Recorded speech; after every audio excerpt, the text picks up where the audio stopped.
आकाशवाणी का ये पटना केंद्र है।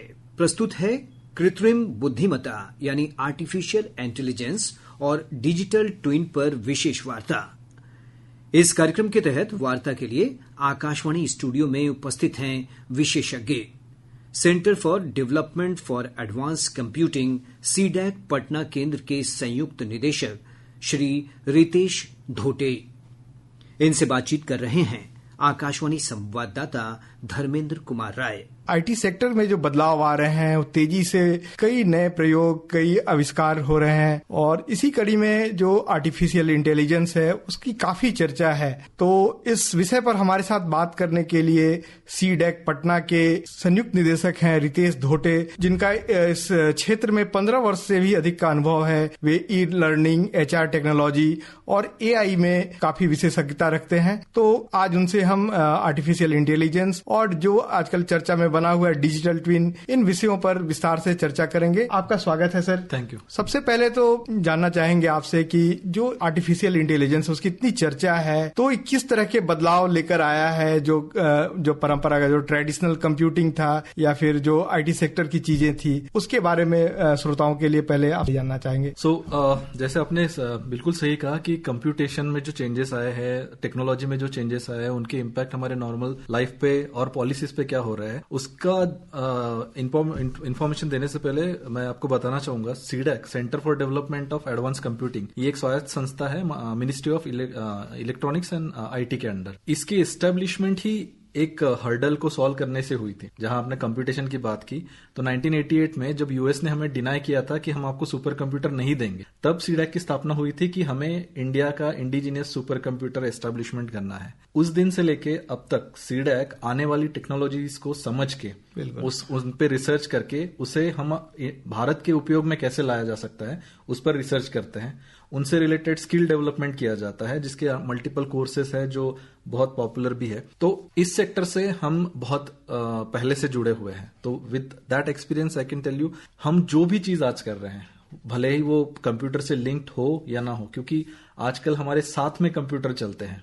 आपको अगर पता ही होगा कि the mobile that we have, ये किसी जमाने में एक कंप्यूटर का कॉन्फ़िगरेशन हुआ करता था, और उनसे हमारी जो इन्फॉर्मेशन है वो किस मोड में कंप्यूट करके उसका क्या लाभ लिया जा रहा है, इसकी अपॉर्चुनिटी इनॉर्मस है। और आप न्यूज में भी देखते हैं कि उसका इम्पैक्ट क्या हो रहा है। तो हमारे अगर हम डेली श्रोताओं की बात करें, जो कॉमन मैन है उनकी बात करें, तो इन चीजों का awareness is the first thing that they should know. तो कि क्या हो रहा है, उससे हमें लाभ लेने के लिए क्या करना चाहिए, और उससे जो दुष्परिणाम हो सकते हैं उनसे बचने के लिए हमें क्या करना चाहिए, इनका अवेयरनेस होना इज द मस्ट थिंग। तो जो एआई है, मतलब अगर हम एक लेमैन के लिए, कॉमन मैन की बात करें, तो किस तरह से उनके जीवन को जो है उसमें लाभदायक हो सकता है, उनको फायदा हो सकता है, या फिर किस तरह के नुकसान हो सकता है, अगर उसकी बात करें तो इस पर आप कुछ प्रकाश डालें। आर्टिफिशियल इंटेलिजेंस, ये वर्ड ही खुद से समझाता है कि हम एक बुद्धिमत्ता जनरेट कराना चाहते हैं मशीन के यूज से। तो आर्टिफिशियल इंटेलिजेंस हम जब बात करते हैं, यहां हम मशीन को समझाते हैं किसी काम को कैसे करना है, और ये हम समझाते हैं डाटा के उपयोग से। तो हम उसे टन्स ऑफ डेटा जब देंगे कि ये काम ऐसे भी हो सकता है, वो डेटा को एनालाइज करके मशीन समझती है कि अच्छा ये मतलब मैकेनिज्म है जिससे काम किया जा सकता है, और वो उसमें से एक ऑप्टिमल अप्रोच आइडेंटिफाई करते हैं कि इतने जो आपने मुझे वेरिएशन दिए उसमें से ये एक ऑप्टिमल अप्रोच है, और वो उसको फॉलो करके वो काम करता है। तो फॉर अ कॉमन मैन, हमें अननोइंगली और नोइंगली बहुत सारी चीजें हम एक्चुअली अभी भी एआई की यूज कर रहे हैं। जैसे हमारे ईमेल हम यूज करते हैं, वहां के स्पैम अचानक अपने आप फिल्टर हो जाते हैं, ये भी एआई है। हमारी डेली एक्टिविटी को मॉनिटर करने वाली स्मार्ट वॉचेस जो हमें रिकमेंडेशन देती है कि आपको अभी खड़ा होना चाहिए, आपको इतने किलोमीटर दौड़ना चाहिए, ये सारी जो इन्फॉर्मेशन एनालाइज होके एआई ही हमें दे रहा है। तो जब हम इसको यूज कर रहे हैं, तो जो कुछ चीजों का ध्यान जो हमें रखना है कि हमारी जानकारी किस तरीके से यूज हो रही है, उसका मिसयूज ना हो।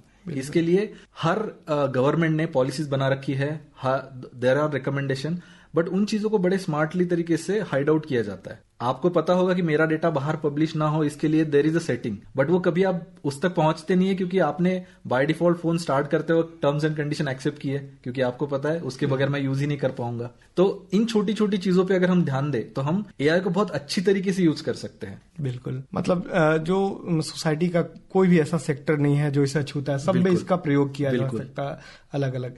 एक मतलब कॉमन व्यक्ति की अगर बात करें तो वो किस तरह से एआई का लाभ ले सकता है, उसका उपयोग कर सकता है?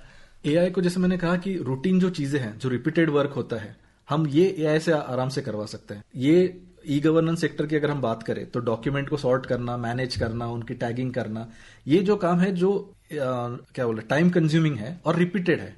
ईमेल ड्राफ्टिंग वगैरह जैसे बहुत सारी तकनीकें हैं, जो सर्विसेज है, right from ChatGPT to Llama, आपने लोगों का फीडबैक देखा होगा कि अब most of the mails are been drafted on that. तो लोग उसका यूटिलाइजेशन कैसे करते हैं कि अरे ये छोटा लेस कॉम्प्लिकेटेड काम है, मैं इनसे करवा लेता हूं। क्योंकि अभी जो एआई इन एग्जिस्टेंट है उनको कहा जाता है नैरो एआई और वीक एआई, जिनको खुद की समझ नहीं है। जो हमने उन्हें समझ जिस लेवल तक दी है उस लेवल का काम वो ऑटोमेट कर सकते हैं। तो आपकी दिनचर्या प्लान करना, अगर आपका डेटा एक मशीन के पास है, हफ्ता भर आपको वो एनालाइज करके आपको बता सकती है कि आप मंडे मॉर्निंग है सर, आपकी ये टास्क है, आपकी दिनचर्या ऐसी होगी। इन चीजों में हम जो टू सम अप जो रिपीटेटिव चीजें हैं उनको हम ऑटोमेट करने के लिए एआई का भली भांति यूज कर सकते हैं। मतलब अभी जो है जो एआई का उपयोग हो रहा है, चैट जीपीटी और जो लामा आपने बताया, मतलब अभी एंट्री लेवल की चीजें हैं जो हमें उपयोग कर पा रहे हैं अभी। जी। मतलब अगर कॉमन मैन की बात करें, जैसा सर इसके नाम के साथ ही जुड़ा हुआ है आर्टिफिशियल इंटेलिजेंस, तो एक तो ह्यूमन का जो ब्रेन काम करता है उसमें बहुत सारी चीजें हैं, उसमें कंपैशन होता है, तो ये सब चीजें तो आर्टिफिशियल इंटेलिजेंस में मिस करेंगी। तो कैसे जो ह्यूमन इंटेलिजेंस है उसके लिए एक बड़ा चैलेंज है, अगर बहुत सारे ऐसे काम जो है मानव उसके जो परिणाम और अच्छे परिणाम और दुष्परिणाम को देखकर करता है, तो कितना इसमें जो कॉन्शियसनेस है उसके आधार पर एआई काम कर सकता है, अगर चुनौती की बात करें तो? अगर मैं एक हाई लेवल पे बात करूं तो एआई को 3 चीजों में कैटेगराइज किया जाता है। एक है नैरो, एक है सुपर और एक है एक जनरल और एक है सुपर। तो हम जिस एरा में अभी है या हमारी एआई टेक्नोलॉजी जिस लेवल तक पहुंच चुके हैं उसे नैरो या वीक कहेंगे, जहां हम जो उनसे करवाना चाहते हैं दैट दे आर डूइंग। जब इसके नेक्स्ट लेवल में जिसमें जनरल एआई की R&D चल रही है, अभी आई एग्री टू यू कि यहाँ कॉन्शियसनेस या कॉग्निटिव एबिलिटी वो सब यहाँ नहीं है, हम मशीन खुद से नहीं सोच पा रही है। तो जब जनरल एआई की तरफ हम धीरे धीरे बढ़ेंगे तो उनकी कैपेबिलिटी जहां वह सक्सेस होगा कि हमने जनरल एआई इंप्लीमेंट कर लिया है, तो उनकी कैपेबिलिटी और ह्यूमन की कैपेबिलिटी इक्वल हो जाएगी। वो ह्यूमन के सारे काम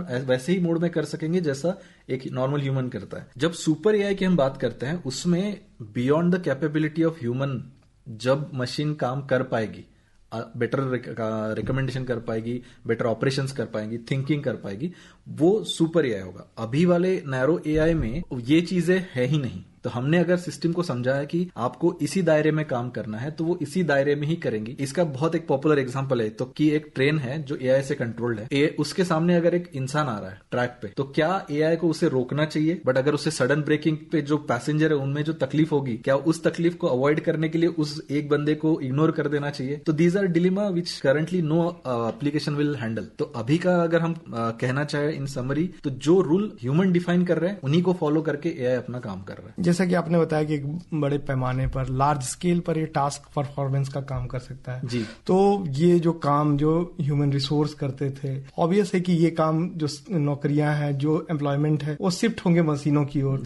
तो इसका क्या रोजगार के जो क्षेत्र हैं उस पर क्या प्रभाव पड़ने वाला है? जिस तरह से पहले भी कंप्यूटर जब एरा शुरू होने वाला था, बिल्कुल। इस तरह के एप्रीहेंशंस उस समय व्यक्त किए गए थे, एक्सप्रेस किए गए थे, तो अभी भी उस तरह की लोगों की चिंताएं हैं, कई कर्मचारी संगठन भी विरोध कर रहे हैं। तो आप एक विशेषज्ञ के तौर पर आपसे जानना चाहेंगे कि क्या प्रभाव पड़ेगा जो रोजगार के क्षेत्र में इस पर? जी, अगर हमें ऐसी चीजों पे की जो ड्रास्टिक चेंज ला रही है अक्रॉस द सोसाइटी, इनको अगर समझना है तो मुझे लगता है हिस्ट्री से बड़ा टीचर कोई नहीं है। तो अगर हम हिस्ट्री में एज यू राइटली पॉइंटेड, जब कंप्यूटर आने वाला था तब लोगों को लगा था कि इससे जॉब कम होंगे, 10 लोगों का काम एक ही कंप्यूटर कर लेगा। बट हुआ क्या, 10 की जगह आपने 1000 ऐसे नए जॉब ढूंढ लिए जो कंप्यूटर से बहुत इजीली हो सकते हैं, जो कम समय में हो सकता है। तो हम अगर हिस्ट्री को फिर से देखें कि टाइपराइटर टाइपराइटर जब इंट्रोड्यूस हुआ था तो जो लोग बाय हैंड सब डॉक्यूमेंट कर रहे थे उनको भी वही वाइब थी कि टाइपराइटर से तो चीजें फास्ट हो जाएंगी, हमारा जॉब चला जाएगा। बट हुआ क्या, नए आयाम खुले और उससे और नई चीजें मतलब एज ए जॉब आउटपुट आया। बट ओनली चैलेंज इज कि आपको वो स्किल एक्वायर करना पड़ेगा, आपको चेंज एक्सेप्ट करना पड़ेगा, तभी आप उसका यूज करके एज अ टूल, ये टेक्नोलॉजी जितनी भी है, एआई, क्वांटम या